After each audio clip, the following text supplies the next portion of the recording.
अस्सलाम वालेकुम।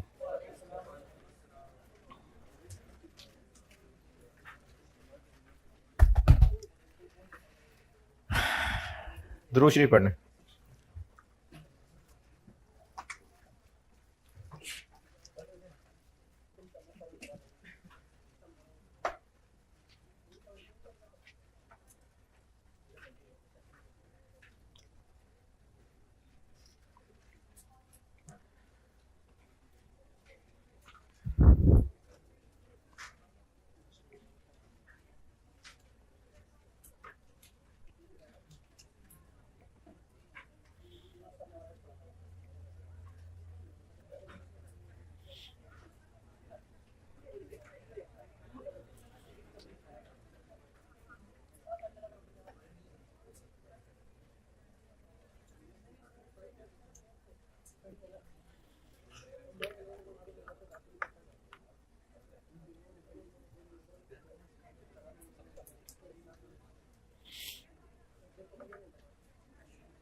कल मैंने टुकड़े किए थे इसके, तो उनमें पहला टुकड़ा जिसमें हम पीरियड के शुरू में खड़े हैं,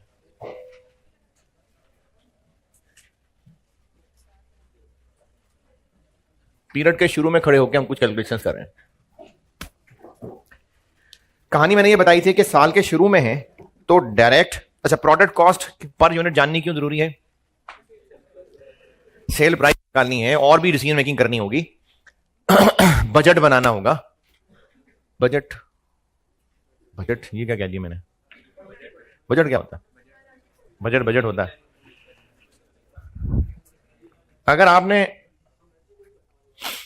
पेपर की तैयारी करनी है ना, तो आप अगस्त के महीने में प्लान बना रहे होंगे कि कितने दिन पढ़ना है, कौन सा किस दिन पढ़ना है, तो ये आप बजट बना रहे होंगे। तो बजट होता है फ्यूचर परफॉर्मेंस के लिए टारगेट सेट करते हैं, तो बिजनेसेस बजट्स बनाते हैं। तो बिजनेस को साल के शुरू में प्रोडक्ट कॉस्ट पर यूनिट जाननी है। रोला किस वजह से है? डायरेक्ट मटेरियल की वजह से, डायरेक्ट लेबर, एफओएच की वजह से, ये फंडा है। तो उसके लिए एक हल निकालते हैं, उस हल को कहते हैं ओवरहेड्स एब्जॉर्प्शन रेट, और इसको आइंदा प्यार से OAR कहा करेंगे।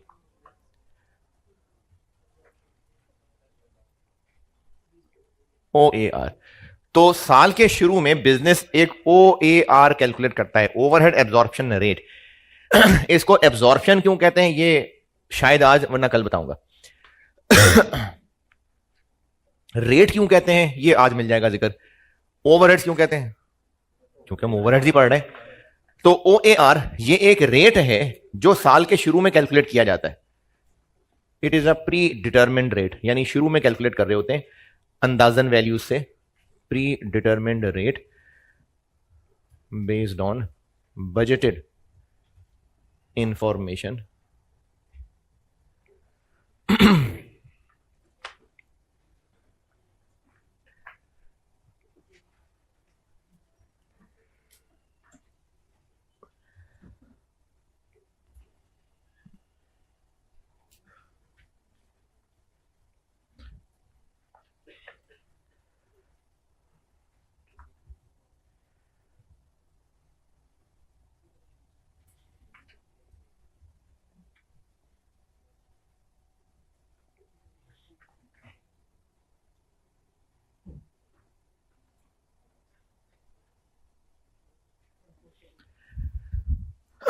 प्रोडक्ट की पर यूनिट कॉस्ट में वो जो तीन कंपोनेंट है, यानी डायरेक्ट मटेरियल, डायरेक्ट लेबर और एफओएच, तो उसमें ना मेनली जो एफओएच वाला कंपोनेंट है वो निकालने के लिए इस्तेमाल किया जाता है।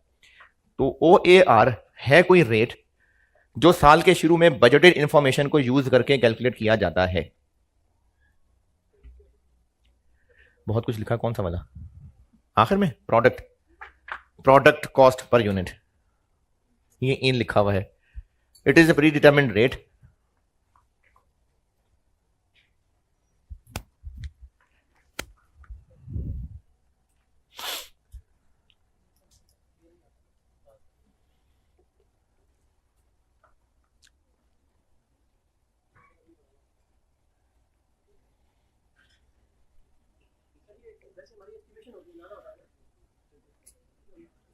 अंदाजा है।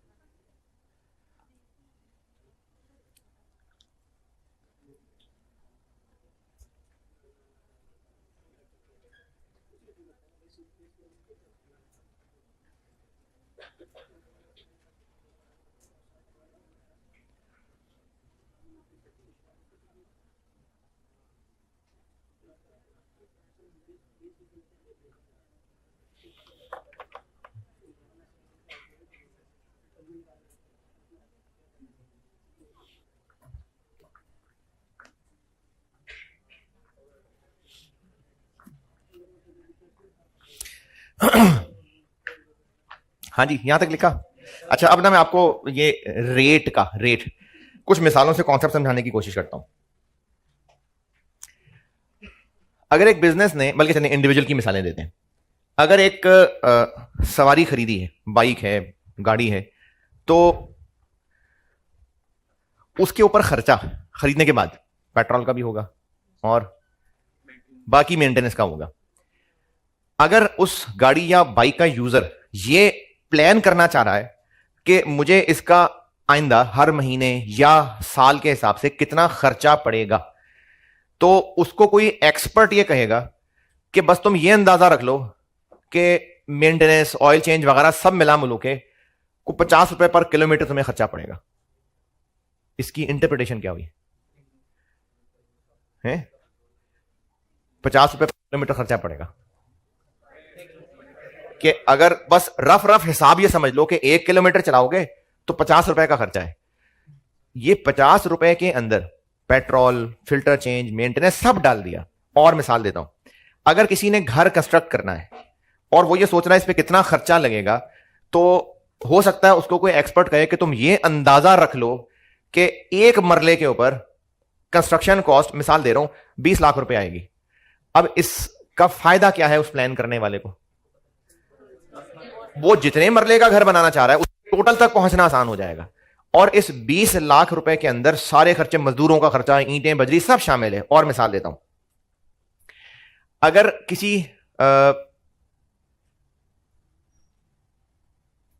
कॉलेज ने, चले कॉलेज की मिसाल देते हैं, कॉलेज हो गई, एकेडमी हो गई, उन्होंने ये डिसाइड करना है कि हम सब्जेक्ट की पर स्टूडेंट फीस कितनी रखें, तो वो जाहिर खर्चे कैलकुलेट करेंगे। अब उन खर्चों के अंदर कॉलेज टीचर ने मिसाल दे दी, कॉलेज, एकेडमी, सब खर्चे क्या क्या, टीचिंग की कॉस्ट है और बहुत मामूली सी कॉस्ट है, और है बिल्स हैं, यूटिलिटीज हैं, और सपोर्ट स्टाफ की सैलरीज हो गई, और रेंट हो गया, और नहीं फर्नीचर तो एसेट है ना, खर्चों की बात कर रहा हूं, एक्सपेंस वगैरह, चले छोटे मोटे सफाई के खर्चे हो गए।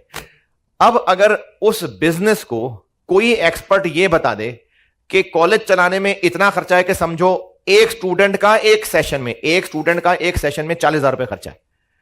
अब इस 40,000 के अंदर एक स्टूडेंट का 40,000, ये आसानी क्या हो जाएगी उस कॉलेज की प्लानिंग करने वाले की कि कितने स्टूडेंट होंगे, कितना खर्चा होगा, अच्छा इतनी फीस, ठीक है।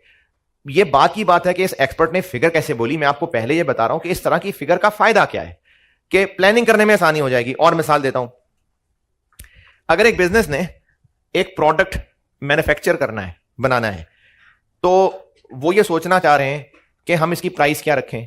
अब कोई एक्सपर्ट उसको ये कहे कि ये प्रोडक्ट बनाने में 200 रुपए का मटेरियल लगेगा, 300 रुपए की लेबर लगेगी, और बाकी सब खर्चे इतने लगेंगे कि तुम अंदाजा रख लो कि 1 घंटा लेबर काम करेगा। बहुत लंबा जुमला हो गया, इधर उधर हो जाएंगे, दोबारा बताता हूं। एक नया प्रोडक्ट लॉन्च होना है और वो प्रोडक्ट बनाने वाला अभी हिसाब किताब सोच रहा है कि हमें इस प्रोडक्ट पे कितना खर्चा पड़ेगा। उसको कोई सियाना ये मशवरा दे रहा है कि मटेरियल लगेगा इतने रुपए का, लेबर लगेगी इतने रुपए की, और बाकी सारे फैक्ट्री के खर्चे, रेंट, यूटिलिटीज, बस तुम एक आसान सा हिसाब ये रख लो कि लेबर 1 घंटा काम करेगी तो बिजली बिजली सब मिला के 400 रुपए खर्च हुआ करेंगे। अब इस 400 रुपए का इस्तेमाल कैसे करें? अब वो बिजनेस ये प्लान कर ले कि हम कितने घंटे काम करेंगे, तो इनटू वो 400 टोटल खर्चे का एस्टीमेट लग जाएगा। यानी ये जितनी मिसालें मैंने दी हैं वो खर्चे जो एक्यूरेटली कैलकुलेट हो सकते हैं। जैसे मैं पहली मिसाल पे वापस आता हूं, गाड़ी रखनी है तो पेट्रोल का खर्चा तो काफी हद तक एक्यूरेट हो सकता है, 1 किलोमीटर चलेगी गाड़ी तो कितने रुपए का पेट्रोल लगेगा। चलिए बीच में एक और मिसाल देता हूं। एक बिजनेस है जो गाड़ियां किराए पे देता है, कोस्टर्स वगैरह किराए पे देता है। अब वो अपने कस्टमर्स को प्राइस बताना चाह रहा है। कस्टमर आया जी मैं 4 दिन के लिए कोस्टर किराए पे चाहिए, हमने नॉर्दर्न एरियाज में लेके जाना है। तो उस बिजनेस को पता तो होना कि हमें ये गाड़ी कितनी कॉस्ट करती है, इसकी मेंटेनेंस।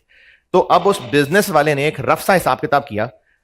उसने हिसाब किताब ये किया कि अच्छा जी आपने कितने किलोमीटर गाड़ी चलानी है, इतने किलोमीटर चलानी है। उसने कहा अच्छा मुझे इस गाड़ी के सारे खर्चे पर किलोमीटर 500 रुपए कॉस्ट करते हैं।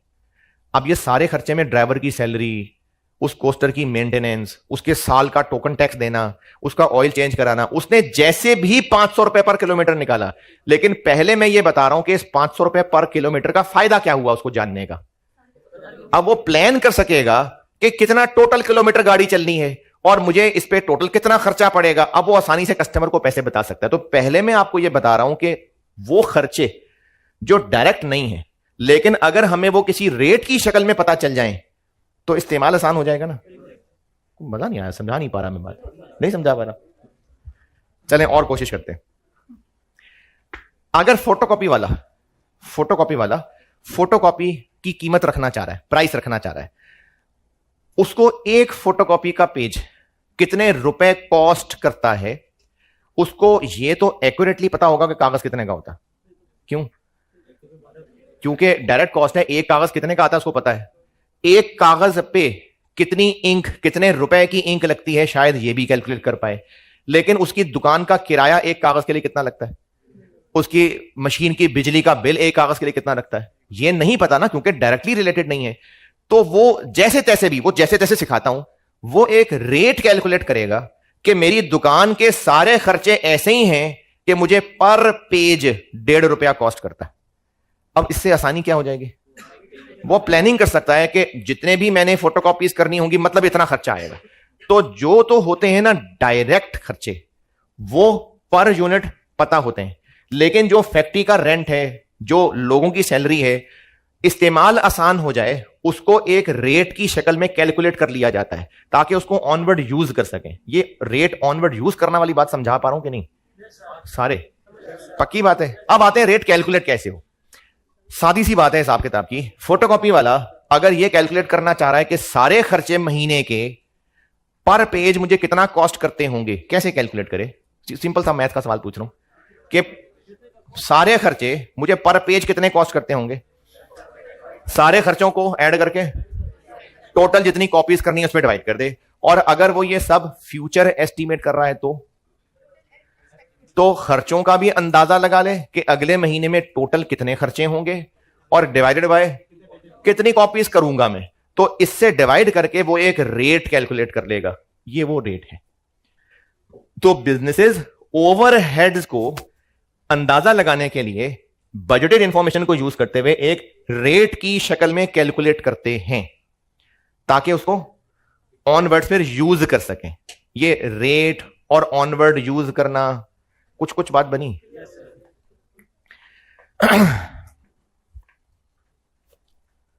अच्छा,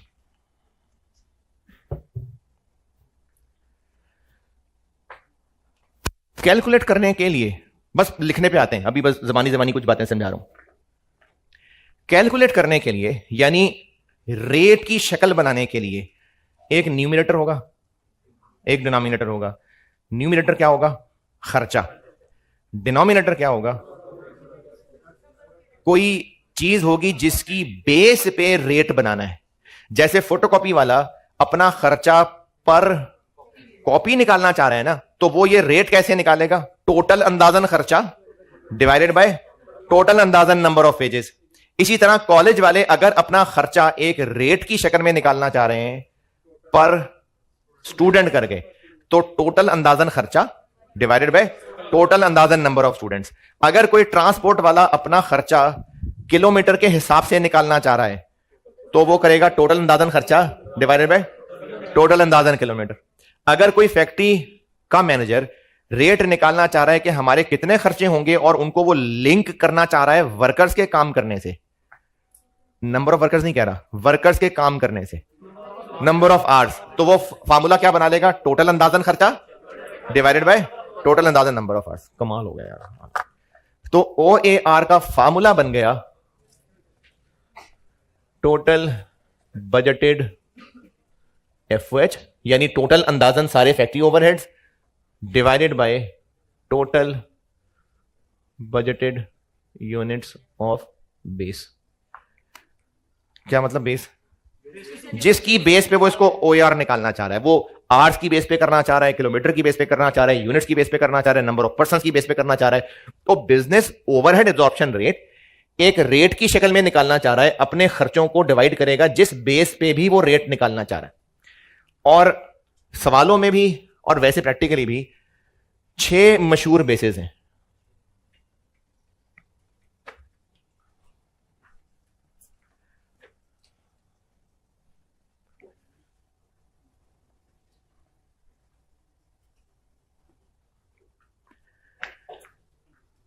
इस फार्मूले के लिए ज्यादातर ना ये 6 बेसिस बताने ये इस्तेमाल होती हैं। इनमें जो सबसे ज्यादा मशहूर है वो है डायरेक्ट लेबर आवर्स।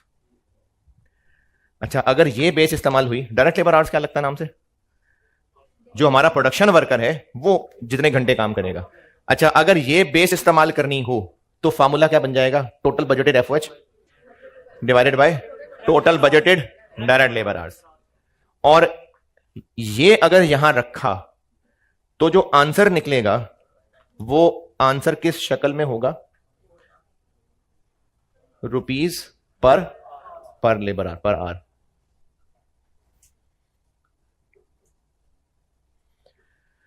और इसकी इंटरप्रिटेशन क्या होगी कि नहीं, जितने घंटे नहीं, कि अगर डायरेक्ट वर्कर 1 घंटा काम करे तो इतना खर्चा होगा, इतने ओवरहेड्स होंगे। एक मशहूर बेस होती है। अच्छा, जिनको कुछ भी समझ नहीं आ रहा ना, वो कुछ तो आ रहा होगा, तो मैं भी एक सवाल कराता हूं ना, तो उसकी वैल्यूज के साथ ये सारी बातें दोबारा भी कर देता हूं। एक मशहूर बेस होती है, वो होती है मशीन आवर्स। मशीन आवर्स मतलब मशीन का चलना। तो फार्मूला क्या बन जाएगा? Total budgeted FOH divided by total budgeted machine hours. और इस फार्मूले का जो आंसर आएगा OAR, उसकी शक्ल क्या होगी? रुपीस पर मशीन आवर। और इसके आंसर की इंटरप्रिटेशन क्या होगी कि अगर मशीन 1 घंटा चली तो इतने ओवरहेड्स होंगे।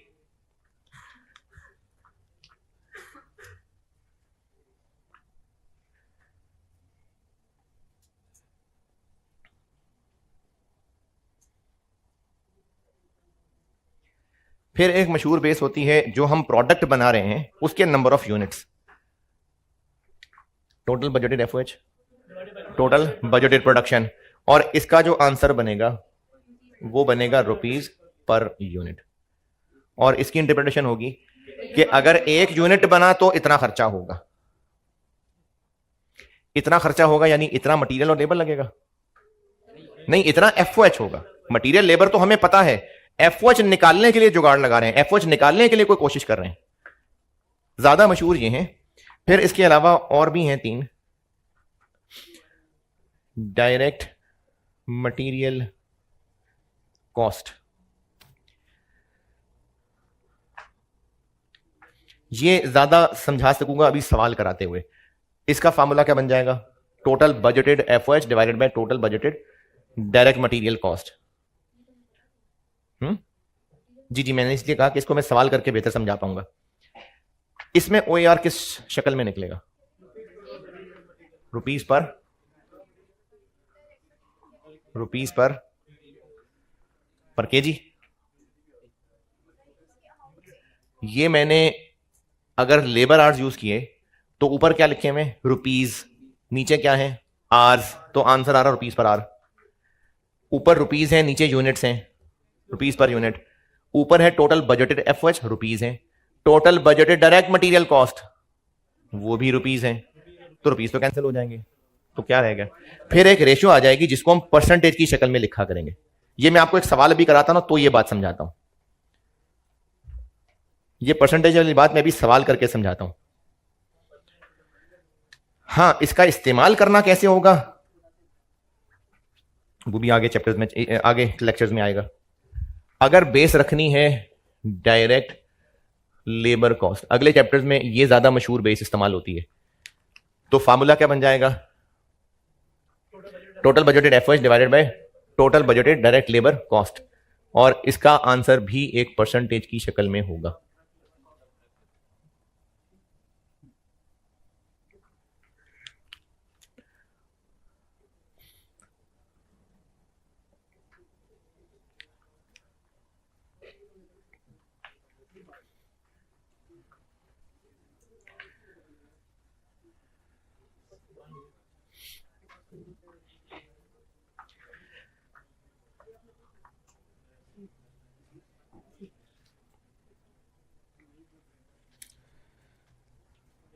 अच्छा, मुझे लग रहा है कि मैंने तब बताया था या नहीं बताया था। अगर नहीं बताया था तो ऐसा करें, अभी बता देता हूं।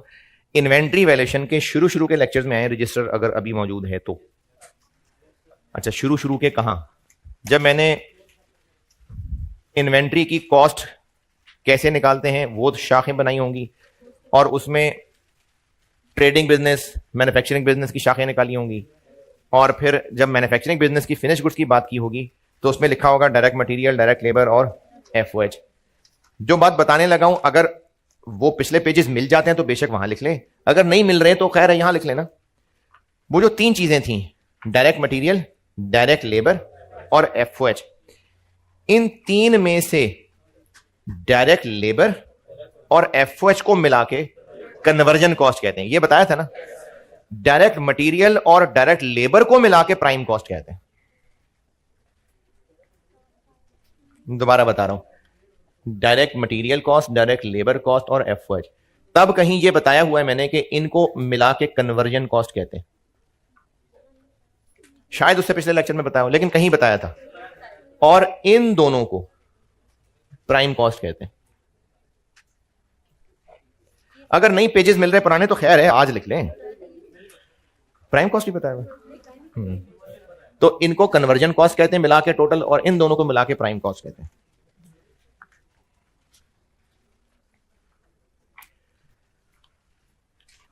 तो अगर प्राइम कॉस्ट को यूज करना हुआ तो total budgeted FOH divided by total budgeted prime cost, और इसमें ओएआर की शक्ल अगेन परसेंटेज की शक्ल में आएगी।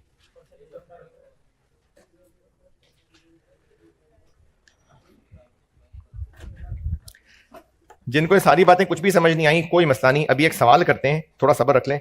सवाल करके वैल्यू सामने आएंगी ना तो ये सारी बातें दोबारा बता देता हूं। ये नोट कर लें तो सवाल लिखें।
ठीक है, noted.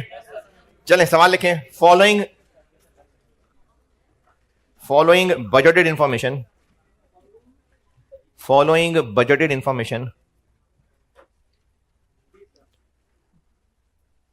relates to a business for the year 2025 for the year 2025।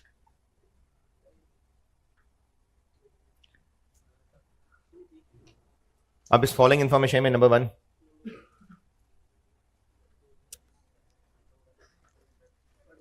Direct material cost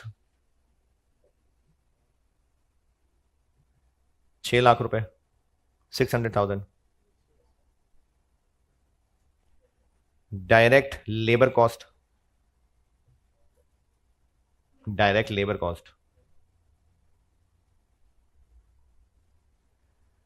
1 million, 10 lakh रुपए। और इस 1 मिलियन रुपए के साथ ब्रैकेट में लिखिए वेज रेट ₹400 पर आवर। जो वेज रेट है वो 400 रुपए पर आवर है। तीसरी चीज, टोटल प्रोडक्शन 1000 यूनिट्स।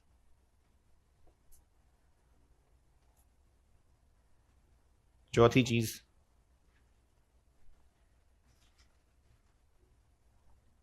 FOH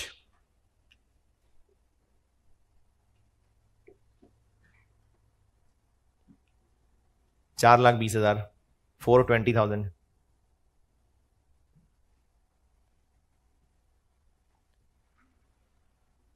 पांचवी छठी पता नहीं कौन थी, टोटल मशीन आवर्स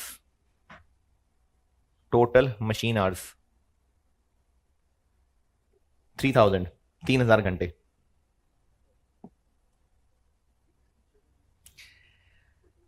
अच्छा, रिक्वायर्ड मैं बताता हूं भी, पहले ना इस डाटा को बता दूं दोबारा। हम पूरा साल जो अगला गुजारेंगे उसके लिए बजट बनाया। बजट ये बनाया कि टोटल 1000 यूनिट्स बनाएंगे। इन 1000 यूनिट्स को बनाने के लिए 6 लाख रुपए डायरेक्ट मटेरियल कॉस्ट आएगी, 10 लाख रुपए डायरेक्ट लेबर कॉस्ट आएगी, और साथ मैंने वेज रेट भी बताया 400 रुपए पर आवर। इन 1000 यूनिट्स को बनाने के लिए मशीनें कितनी देर चलेंगी? 3000 घंटे चलेंगी। और इस पूरे साल में फैक्ट्री रेंट, लोगों की तनख्वाहें, डेप्रिसिएशन, यूटिलिटी, सारा कुछ वो 420,000 रुपीज होगा। तो ये 2025 पूरे साल का टोटल प्लान है। रिक्वायर्ड है मुझसे, चले हमसे मिल मिला के रिक्वायर्ड है। नंबर 1, कैलकुलेट OAR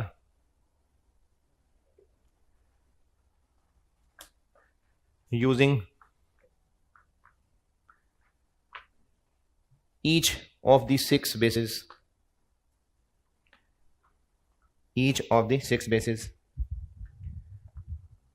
और दूसरी रिक्वायरमेंट है calculate budgeted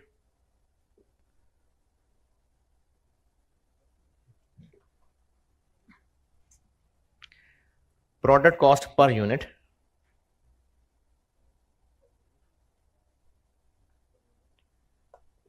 using each OAR separately,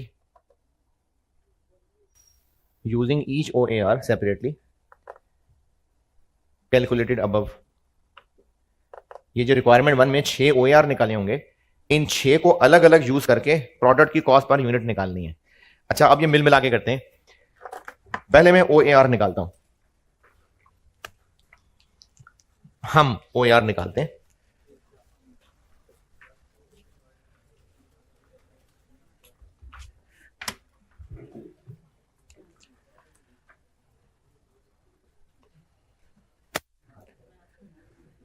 इसमें ये सब एक एक करके निकालने हैं। जैसे डायरेक्ट लेबर आवर्स है,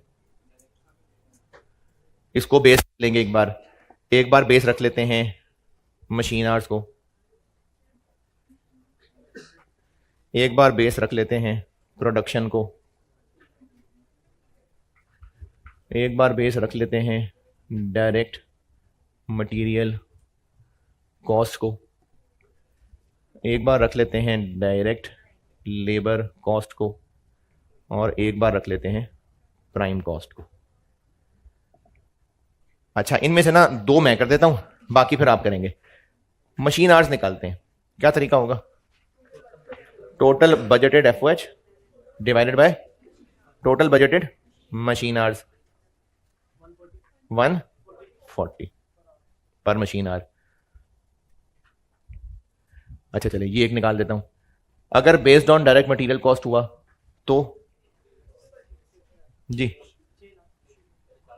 total budgeted FOH divided by total budgeted direct material cost कितनी है? 6 लाख। और आंसर परसेंटेज में निकालना है 70%। अब ये बाकी चार करें आप।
हाँ जी, डन। अगर डायरेक्ट लेबर कॉस्ट रखनी है बेस, तो टोटल बजटेड एफओएच 1 मिलियन, और परसेंटेज निकालनी है तो 42%। और अगर प्राइम कॉस्ट को बेस रखना है तो डिनोमिनेटर में ये दोनों आ जाएंगी, यानी 16 लाख, 26.25।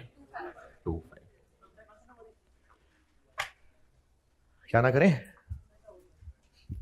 और अगर प्रोडक्ट के यूनिट्स को रखना है तो 420,000 divided by 1000 units, 420 per unit. Labour hours ये कितने हैं?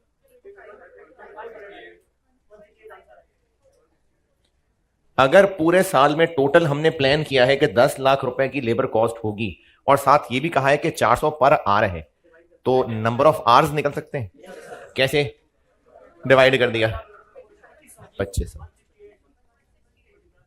1 नहीं, मल्टीप्लाई 100 नहीं, पर आवर।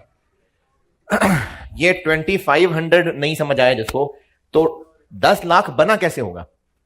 अगर 400 रुपए हमने 1 घंटे के देने हैं, तो पूरे साल की टोटल कॉस्ट कैसे निकालें? जितने आवर्स हैं उनसे मल्टीप्लाई करेंगे तो 1 मिलियन बना होगा। अब ये आवर्स निकाल लें तो 2500। ये कैलकुलेशन की हद तक पहले ये 6 फिगर्स टैली कर लें, और अगर कोई कैलकुलेशन समझ नहीं आई तो बताएं, फिर मैं इनकी इंटरप्रिटेशन बताता हूं।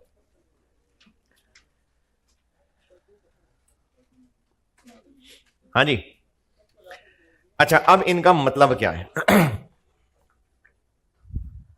अगर हमने ये नोटेड था ना,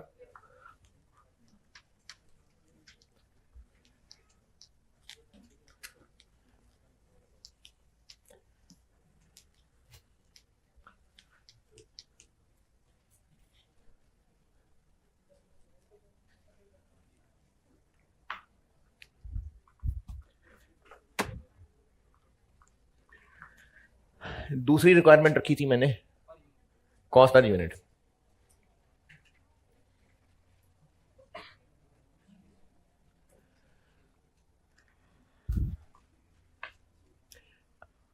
एक साल का बजट बनाया हुआ है, कितने यूनिट्स बनाने हैं? 1000। और अगर हम बजट यानी सब अंदाजे लगा रहे हैं, और अंदाजा लगा के हम ये कह रहे हैं कि इस पूरे साल में टोटल 6 लाख रुपए का मटेरियल लगेगा, तो ये 6 लाख कैसे निकला होगा? डायरेक्ट मटेरियल है, बनाए है नहीं अभी हम सब बजट कर रहे हैं। तो एक यूनिट पे कितने रुपए का मटेरियल? 600 रुपए का। यानी हमें इस बात का पता है कि एक यूनिट बनता है तो 600 रुपए का मटेरियल लगता है, तभी ये 6 लाख बना होगा। डायरेक्ट मटेरियल कॉस्ट बिजनेस को पता होगा कि एक यूनिट बनाने के लिए कितने रुपए का मटेरियल लगेगा। एक यूनिट बनाने के लिए कितने रुपए की लेबर लगेगी? 1000। ये कैसे किया मैंने? साल में 1000 यूनिट्स बनाने हैं तो हम कह रहे हैं कि 1 मिलियन की लेबर लगेगी, मतलब एक यूनिट के लिए 1000 रुपए की लेबर लगेगी। तो डायरेक्ट मटेरियल और डायरेक्ट लेबर ये काफी हद तक एक्यूरेट कैलकुलेट हो सकता है। मसला क्या था? एफओएच का। इसलिए ओएआर का कॉन्सेप्ट बनाया। ओएआर का कॉन्सेप्ट ये बनाया कि बिजनेस की मर्जी वो इनमें से कौन सी बेस यूज करना चाहे। देखें, जब भी किसी खर्चे का कोई रेट बताया जाएगा, रेट, तो रेट किसी बेस पे होगा। जैसे पेट्रोल पंप वालों ने अगर पेट्रोल का रेट लिखा हुआ है तो वो किस एतबार से रेट बता रहे हैं? पर लीटर। यानी उन्होंने वो रेट 1 लीटर के हिसाब से निकाला हुआ है। अब तो खैर मोबाइल पे इंटरनेट है, लेकिन जब मोबाइल पे इंटरनेट नहीं थे तो इंटरनेट की फैसिलिटीज होती थी मुख्तलिफ। तो अब वहां पर किसी ने इंटरनेट यूज करना है, मुख्तलिफ शॉप्स होती थी, तो वहां पर इंटरनेट की अगर फैसिलिटी यूज करनी है तो जो रेट लिस्ट लगी होगी उसने कहा होगा पर आवर, यानी रेट लगाया हुआ जी 50 रुपए पर आवर। इसका मतलब है कि जो 1 घंटा इंटरनेट यूज करेगा तो 50 रुपए। अच्छा, इसी तरह से अगर किसी मिठाई की दुकान पे रेट लिस्ट लगी हुई है तो गुलाब जामुन की रेट पर केजी। तो जब भी कहीं कोई रेट निकाला जाता है किसी ना किसी बेस पे है, तो बिजनेस की मर्जी कि वो ओवरहेड्स का रेट किस बेस के ऊपर जानना चाह रहे हैं। ये मशहूर बेसिस हैं। अगर इस बिजनेस ने ये वाली बेस चुनी हुई है तो इसकी इंटरप्रिटेशन क्या है? इसकी इंटरप्रिटेशन ये है कि 2025 में अगर वर्कर 1 घंटा काम करेगी तो मटेरियल लेबर तो लगेगा, 168 रुपए के बाकी ओवरहेड्स भी लगेंगे, फैक्ट्री रेंट, स्टेशनरी का खर्चा, रिपेयर मेंटेनेंस का खर्चा, यानी सारे के सारे खर्चे समझो ऐसे ही हैं कि 1 घंटा लेबर काम करेगी तो 168 रुपए, 140 रुपए की क्या इंटरप्रिटेशन है? अगर बिजनेस ने इसको यूज किया एज अ बेस तो 140 रुपए की इंटरप्रिटेशन ये है कि 2025 में कितना खर्चा होगा? भाई इतना खर्चा होगा कि अगर मशीन 1 घंटा चलेगी तो 140 रुपए के खर्चे होंगे। कौन से खर्चे? एफओएच। इसकी इंटरप्रिटेशन क्या है कि 2025 में जितने यूनिट्स बनाओगे बस ये अंदाजा लगा लो कि 1 यूनिट बनाने के लिए इतने रुपए एफओएच होगा। इसकी क्या इंटरप्रिटेशन होगी? इसकी इंटरप्रिटेशन ये होगी कि आपने 2025 में जितना भी काम करना है, जितनी भी डायरेक्ट मटेरियल कॉस्ट खर्च करनी है, तो समझो उसके 70% के बराबर एफओएच भी हो रहा होगा। इसकी क्या इंटरप्रिटेशन है कि 2025 में जितनी भी डायरेक्ट लेबर कॉस्ट करेंगे तो आप ऐसे अंदाजा रख लें कि उसके 42% के बराबर ओवरहेड्स भी होंगे। तो ये इन ओएआरस की इंटरप्रिटेशन है। अब मैं अगर इनको इस्तेमाल करूं और ये जानने के लिए इस्तेमाल करूं कि 1 यूनिट कितना कॉस्ट करेगा, तो अब मैं ना इन 6 को इस्तेमाल करता हूं। पहले इसको करता हूं इस्तेमाल। इसकी क्या इंटरप्रिटेशन है कि 1 घंटा लेबर काम करेगी तो इतने रुपए ओवरहेड होंगे। मैं इस वक्त क्या निकालने लगा हूं? तो अब इस 1 यूनिट के लिए ये मैं एफओएच की फिगर कैसे निकालूं? 168 लिख दूं यहां। 168 का मतलब क्या है? 1 घंटा काम होगा तो इतने ओवरहेड्स हैं। मैं यहां बात कर रहा हूं 1 यूनिट बनाने में कितने ओवरहेड लगेंगे। तो मैं इसको मल्टीप्लाई करूं किससे?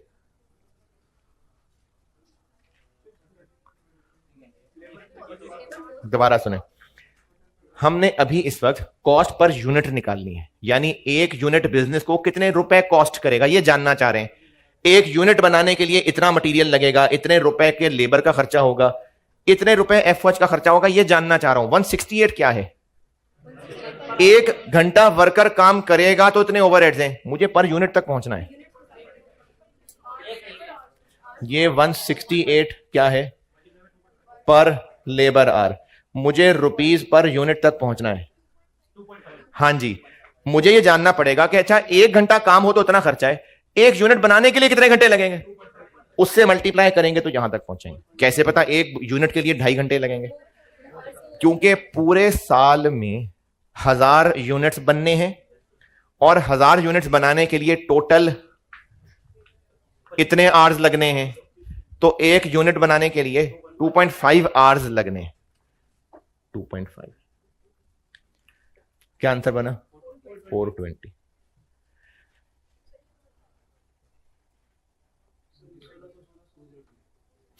अच्छा वही क्या 420? मैंने हर सवाल को सॉल्व करने में 420 निकलना है। सिर्फ बताना यह चाह रहा था कि बिजनेस की मर्जी के वो इनमें से कौन सी बेस को यूज करना चाह रही है।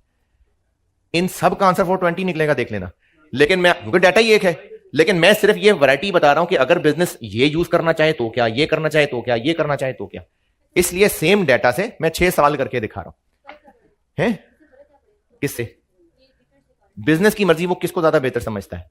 जैसे इस कॉलेज ने, अगर इस रूम को सामने रख के अंदाजा बताइएगा, अगर कॉलेज अपना एसी का खर्चा जानना चाह रहा है तो ज्यादा बेहतर बेस पर आवर होगी कि पर स्टूडेंट? Per hour. शाबाश।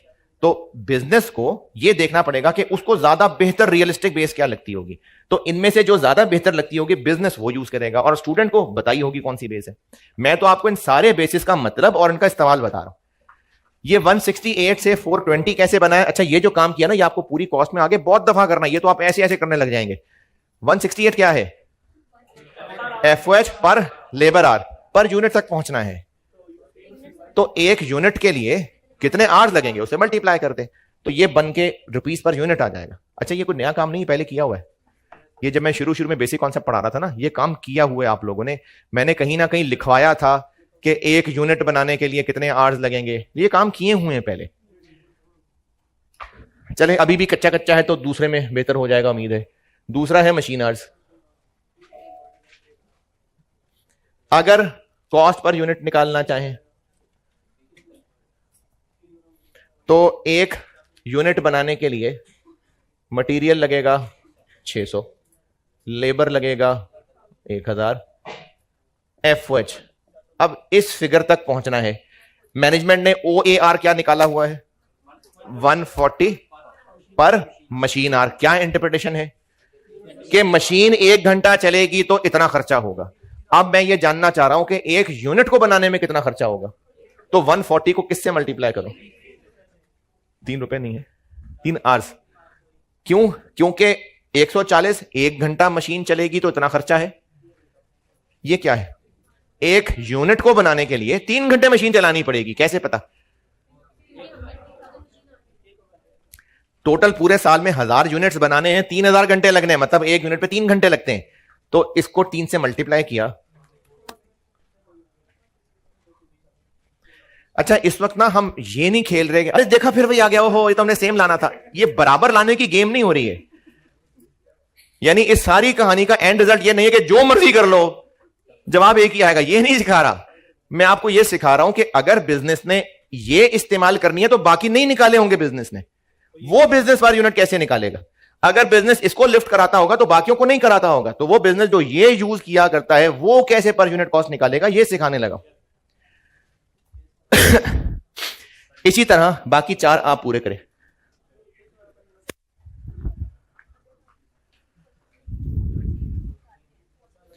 अच्छा, अभी ना एग्जाम क्वेश्चन पे मैं नहीं गया कि क्वेश्चन में क्या होगा। अच्छा जी,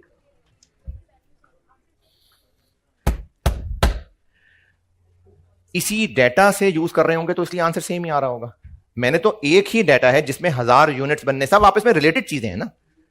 मैंने जिस साल का डेटा बनाया है वो सब आपस में इंटर रिलेटेड डेटा है। जब मैं उसी डेटा को जिस मर्जी शक्ल से कर लूं, देखो ये 3000 कैसे निकला, 1000 यूनिट्स के लिए 3 घंटे ईच लग रहे हैं। तो पहले मैंने 3000 से डिवाइड किया, फिर मैंने 3 से मल्टीप्लाई कर दिया, तो बात तो वहीं आ जाएगी अगर मैं 1000 से ही डिवाइड कर देता तो चूंकि डेटा कॉमन है ना, इसलिए हर एक का आंसर सेम आ रहा है। थोड़ी जल्दी है ये बात। इसी चैप्टर में आगे है मल्टीपल प्रोडक्ट्स। ये कॉस्ट पर यूनिट अगले चारों का भी कैलकुलेट कर दीजिए।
अगर प्रोडक्शन यूनिट्स को बेस बनाना है तो OAR कितना है, तो ये तो है ही पर यूनिट, तो ये 420 इधर आ जाएगा।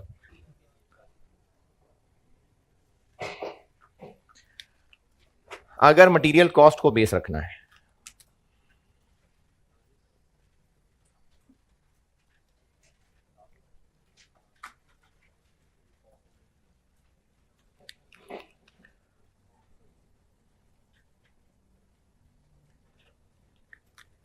तो डायरेक्ट मटेरियल कॉस्ट आएगी 600 रुपए की, डायरेक्ट लेबर कॉस्ट आएगी 1000 रुपए की। वो OAR क्या निकला हुआ है? इस 70% की इंटरप्रिटेशन ये है कि 2025 में जितना भी काम करेंगे, जितना डायरेक्ट मटेरियल कॉस्ट आएगी उसके 70% के बराबर FOH भी खर्च हो रहा होगा। तो अगर एक यूनिट को बनाने के लिए 600 रुपए का मटेरियल लगेगा तो उसके 70% के बराबर फिर FOH का खर्चा भी लग रहा होगा। ये 600 into 70।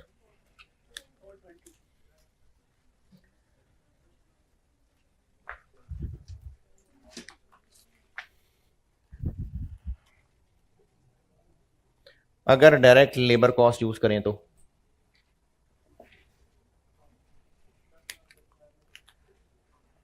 Direct material, so direct labour 1000।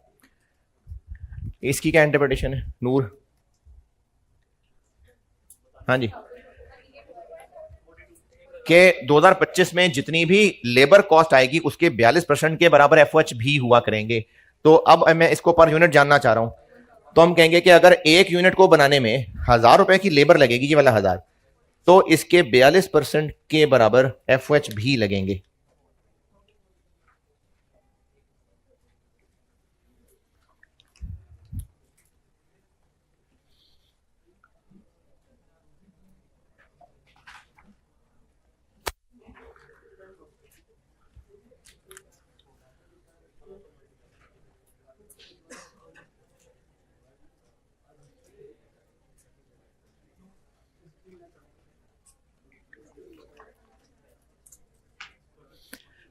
इस 26.25% की इंटरप्रिटेशन क्या है कि साल में जितनी मटेरियल प्राइम कॉस्ट लगेगी उसके इतने % के बराबर FOH भी हुआ करेगा। तो एक यूनिट बनाने के लिए अगर 1600 रुपए की प्राइम कॉस्ट लगेगी तो इसके 26.25% के बराबर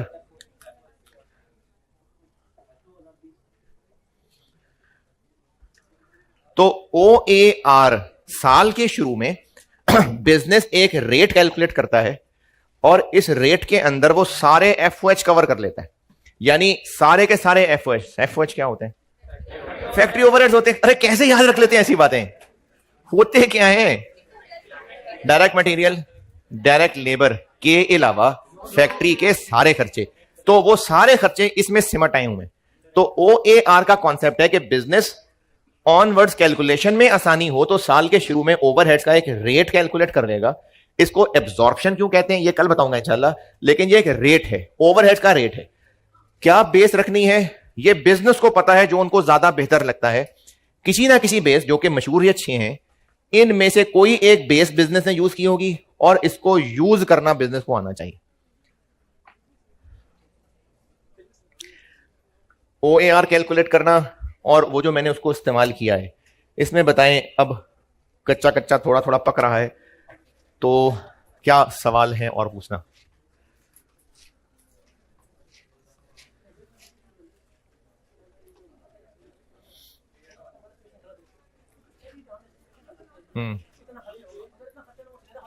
तो कोई बात नहीं, कोई गुना नहीं मिलेगा। साल के एंड पे आके हिसाब किताब करेंगे, जो कमी बेशी है उसका कुछ ना कुछ डेबिट क्रेडिट करेंगे, तो वो दूसरे से मैं बताऊंगा।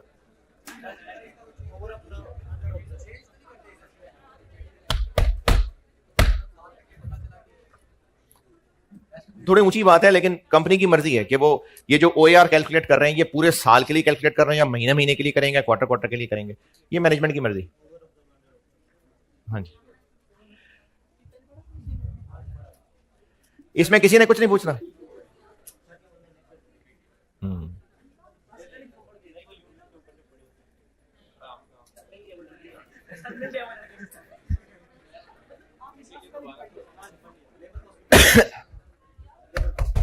अच्छा, कल आपको एक बात थोड़ा छेड़ने की कोशिश की थी, तो मैं आपका टीचर, आप मुझसे पढ़ने आए हैं, आप मेरी कोई बात, यानी मैं आपको कहूं कि जी ऐसे और होमवर्क फलाना करना है, या मुझ पे क्यों यकीन करेंगे?